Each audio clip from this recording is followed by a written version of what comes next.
Kids land Urdu میں خوش آمدید۔ آج ہم ایپیسوڈ 6 پر فعل کام کرنے کو کہتے ہیں، کسی نہ کسی زمانے میں ہوتا ہے۔ فعل ماضی، فعل حال، فعل مستقبل، یہ فعل کی زمانے کے لحاظ سے اقسام ہیں۔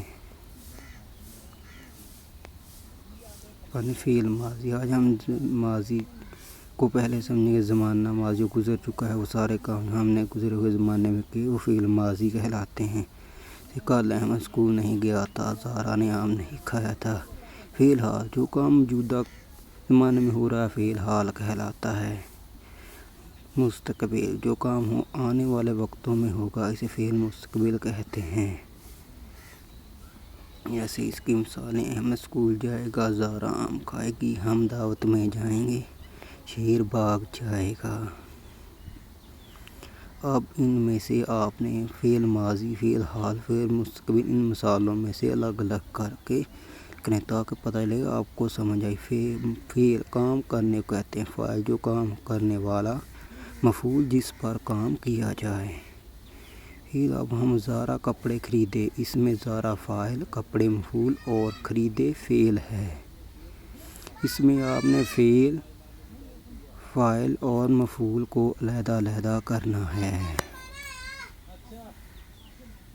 فعل کی اقسام بھی لحاظ: فعل ماضی، فعل حال، فعل مستقبل، فعل مضارع، فعل امر، فعل نہیں۔ فعل ماضی، ایسا کام جو گزرے ہوئے وقت میں کیا جائے، فعل ماضی کہلاتا ہے۔ فعل ماضی، فعل مطلق، فعل قریب، فعل ماضی بعید اور فعل استمراری۔ فعل ماضی شکی، فعل ماضی شرطی، فعل تمنائی۔ فعل ماضی مطلق، وہ کام جس میں کام کا ہونا گزرنا میں پائے لیکن یہ معلوم نہ ہو کہ کام کرنے والا کون ہے۔ فعل ماضی قریب، ایسا فعل ماضی جس میں کام کسی قریبی زمانے میں کیا جائے، جیسے وہ آیا، وہ گیا۔ ماضی شرط، جس میں کام کرنے میں کوئی شرط پائی جائے، تب اگر وہ محنت کرتا تو کامیاب ہو جاتا۔ فعل ماضی بعید، وہ فعل ماضی ہے جس میں فعل دور کے زمانے میں پایا گیا ہو، جیسے وہ آیا تھا، ایسے یہ نہیں معلوم کو کب ہے۔ فعل استمراری، ایسا فعل جس میں کام کرنے کا گزرا ہوا زمانہ جاری رہنا یا بار بار پایا جائے۔ فعل تمنائی، ایسا فعل جس میں کام میں آرزو یا تمنا پائی جائے، کاش وہ تھوڑی محنت کر لیتا تو پاس ہو جاتا۔ مزید ایسی ویڈیو کے لیے اس چینل کو سبسکرائب کریں اور بیل آئیکن دبانا نہ بھولیے گا۔ شکریہ۔